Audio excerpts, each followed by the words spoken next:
So basically, I was a security guard for a cake.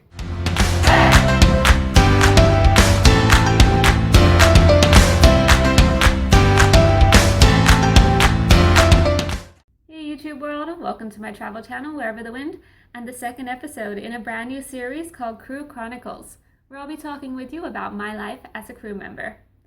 In today's episode, I'm going to be talking about my job on the world's biggest cruise ships. That's the Symphony of the Seas and the Oasis of the Seas.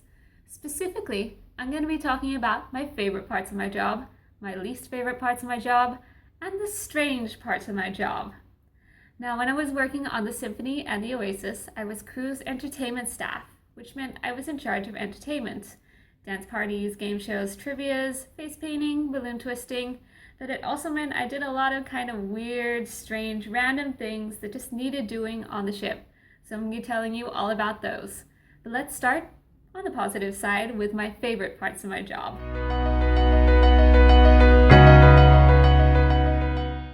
Definitely one of my favorite parts of my job was anytime I looked at my schedule and I saw dance parties. We had lots of different dance parties on both ships. We had a 50s, 60s night, we had a country night, we had an 80s night. We would have just random, it was white attire dance party or Caribbean dance parties. And I loved any dance party. In particular on the Oasis of the Seas, we had the big 70s dance party, which is a pretty common dance party they have on Royal Caribbean ships. And it was so much fun. We got to dress up in wigs and 70s kind of costumes. And there was a stage set up, and the part that the little kid in me that loved to dance and be on stage was so satisfied, especially because the adult in me did not want to train and do all the stuff to be a professional dancer, and here I was on a stage dancing. So I loved doing that. I also loved the Caribbean street party that we had on the Symphony of the Seas. Everyone was just down there and it was just a bunch of line dances. So definitely any dance party was definitely a favorite part of my job.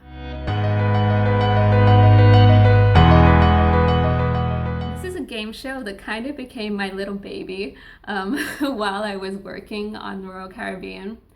And it's one of those game shows the guests come to see and they have no idea what they're really going to see. It's basically like rapid fire music trivia. I would put a chair in the middle of the room and divide the room up into two teams, play songs and ask who sings this or what's the name of the song. And the first person in the chair gets to answer and get a point for their team. And I did this almost every week of both my contracts, and still, even on the last week, I had so much fun doing it. It never got stale.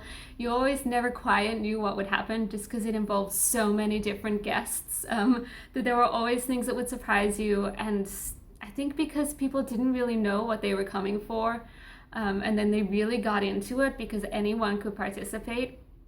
It was just always so much fun. And it was definitely my little baby.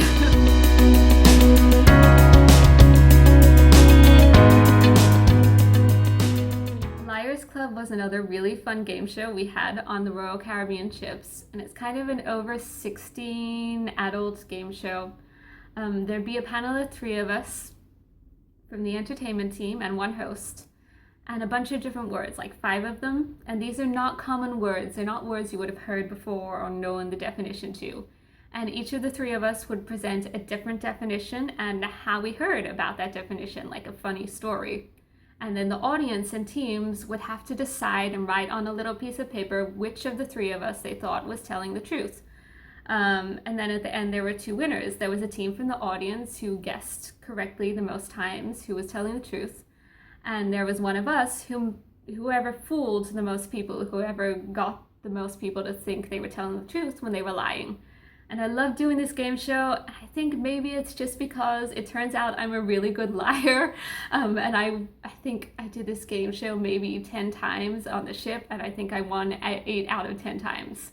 I don't know, that's maybe not a good thing. But it was really fun, because you would get your list of words in the morning. It wasn't the same every week. Your host decided what words they were going to use. And I would spend all day thinking about, what can I say this word means and what can my story be? So that was really fun. It made the day lots more interesting, and it was something to look forward to and to be like, oh, are people gonna laugh at this? Is this gonna go over well? And then it was really great when they did laugh at what you said. It's like, oh, maybe I can be a comedian. Probably not. And I also now know a lot of random words, like farting is the art of applying makeup. That was particularly fun because we were face painters on the ship, so we could be like, oh yeah, I'm a professional farter. You can come find me on the boardwalk every day, 10 and 2, farting on all your kids' faces. Yeah, very high brow humor there. Or like spong, which is not a person who asks stupid questions, which is what I would say it is, but is a shape of land shaped like a tongue, so like Florida. But yeah, definitely one of my favorite things to do.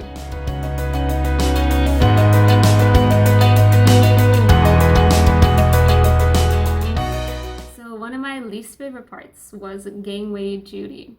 We were required to assist with getting everyone off the ship and back onto the ship on port days. So crew staff team, my team, had a specific area on deck 3 at the front of the ship, which was kind of our area to take care of. And in order to explain why I don't like this duty and why it's frustrating, I'm going to give you a bit of a layout of how Symphony and Oasis are and how the operation of getting people off the ship works. So Symphony and Oasis, you get off the ship on deck 2. But deck 2 is also mostly crew area. So right in the middle of deck 2, you have the I-95, which is like a big corridor walkway for crew between the front of the ship and the back of the ship. There's also storage areas and all of the corridors which go down to our rooms and our mess. So everything pretty much is there. And right in the middle of the ship as well, where the exits are at either side of the ship. And we'll be docked on one side of the ship, and to get everyone off the ship, we have to direct them to that side. We don't want them coming down the other side because then they have to walk across the crew area in the I-95. And it's just not somewhere you want guests. There's like forklifts and trolleys and everyone's busy, and you don't want people in flip-flops who are in vacation mode wandering through pass around that area. And I have seen guests that will kind of get there and try and go across and then walk up and down the I-95, apparently oblivious to the fact that they're in a crew area. We just don't want guests there, really. So we block off the elevators on whichever side doesn't have the gangway and try and get people to come to deck 3 and then direct them down the correct side of stairs. We also had an escalator which went to one half, and so we just direct them down the correct way. So if you understand why it's done that way, it makes sense. But if you don't and you just want to get off the ship, it can be really frustrating because it can seem actually pretty complicated to get to the gangway. So you're kind of dealing for the first hour or 2 of the morning with a lot of guests that are trying to get off, that can't figure out where they're going, that are annoyed because the elevator didn't go to the level they wanted it to, or that they can't go down the stairs, which they're determined to go down, which don't take them to where they want to go. So that's very frustrating for the first hour or 2. There are also times where we have to be down there before the gangway opens to direct guests back upstairs, tell them that the ship hasn't docked yet. And people really want to make a line. They really want to be first off. But on the Oasis class ships, you can't make a line because there's just no space on deck 3. It's a tiny little like lobby area.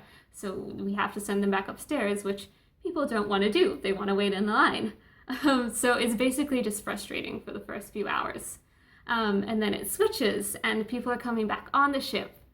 And it gets very boring because you have to be there for an hour at a time and you're not really seeing anyone for like, you maybe see like 5 people in the space of an hour because everyone's probably getting on at the other gangway because that's closer for people getting back on the ship. So the whole middle of the day period is just really boring and it's hard to just stand there for an hour. And then when you do see someone act really excited that they're finally back, like, hey, how you doing? And they'll probably ignore you.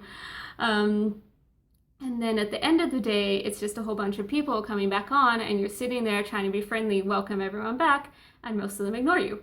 And I don't blame them. I'm sure I've done that sometimes when people have said, hey, welcome back to me. You're just focused in your own zone. You want to get back to your cabin and have a shower. But it can be hard as a worker to stand there and be enthusiastic for an hour saying, hey, welcome back. I got to the point where I got so frustrated with this duty that I took my ukulele to the gangway and would sing and play there just so I could have something to do. And that made it a little better, but it still was not a favorite duty.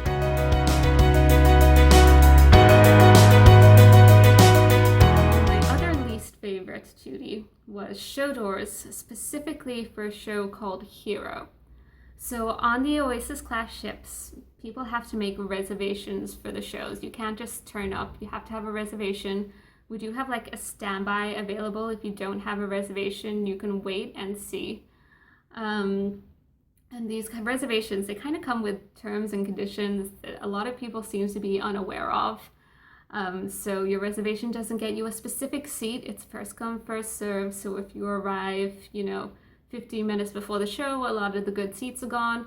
And the other thing is that 10 minutes before the show, reservations are released. Your reservation is no longer valid, and we let in the people waiting in the standby line. So the first 2 nights of the cruise, it's normally a bit difficult because people are turning up 5 minutes before the show expecting a seat because they had a reservation, and we've given the seat away because that's the policy and that's what we're told to do. And there's people waiting in the standby line who know that 10 minutes before we have to let them in. And generally the shows were okay. I didn't mind doing show doors. I could just chat to people and scan the tickets, scan them in, fine. But this one particular show on Symphony of the Seas, Hiro, everyone wanted to see it on that first C-Day night. And it only seats 700 people. There's 6 showings a cruise, about 6,000 guests on the cruise, so you do the maths. But this first night was just always crazy. There was always so many more people that wanted to see it than what there was room for it. It was always really difficult with crowd control. It required like a whole team of us to be there to try and fix things. There were times where people had to call security. It was just one of those things where if you saw it in your schedule, you were like, oh no. If you had it like twice in one night, you'd be like, that's it, I'm out of here, I'm resigning. One of my colleagues once looked at their schedule and she's like, oh, Hiro Doors, cool, because I wanted to be yelled at tonight. It was just one of those things that every time there seemed to be a problem, there would be something upset people. It was crazy. I presume that there's also a lot of people that get to see the show and got their seats and loved it, but all I hear is the craziness. So definitely not one of my favorite activities.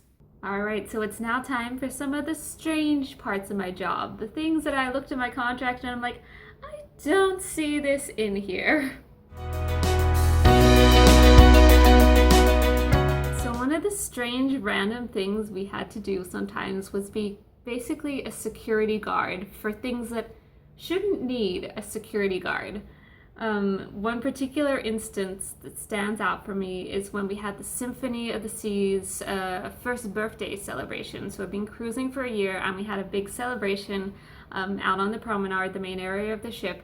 And we had this huge cake. The cake I'm showing you is from the crew mess. That was the cruise cake, which was pretty cool. That was nice of them. The cake that we had for the guests was even bigger. It was like the biggest cake at sea or something. And they got us, from our department, like 5 of us, to come up and stand around the cake. And our job was to make sure that people didn't knock over the cake or touch the cake. So basically, I was a security guard for a cake. And another thing I've had to be a security guard for, or more a bouncer for, was the face painting line. Face painting, especially on the Symphony, would get really crazy. We'd have like hour-long lines, and at some point we'd have to stop. We'd have another activity to do, or we'd have to eat lunch, because we do have to do that. So one of us would have to stop and go cut off the line, and it was just like being a security guard. It was being a bouncer. It was like, no, and people would like be like, oh, come on, please, just one more kid. And I'm like, oh no, but it's not just one more kid, because if your kid is just one more kid, then the next kid has to be just one more kid, and the kid I just said no to was one more kid, and we have to stop sometime, please. And we would like have to break up fights in the face painting line because people would like cut in, or they'd be saving a place and they'd have one kid and then like 10 more kids that were all there would come, and it just was ridiculous. Like the face painting line shouldn't need such high maintenance crowd control. It's face painting, it's supposed to be fun. And I guess I'm flattered that you all want it that badly, but if it were me, I'd be like, hour-long line, no, here's my lick stick, go for it. But yeah, I definitely did not see security guard anywhere in my contract, especially for things like cake or face painting. So this was a duty that we had on Oasis of the Seas, and it was something we'd take in turns with other people in the entertainment department, the youth activities before the kids club, and a few other people from entertainment. And on Oasis of the Seas, there's like these kids pools up on the deck. There's like this splash zone with all these water features so the kids can play, and there's like water guns.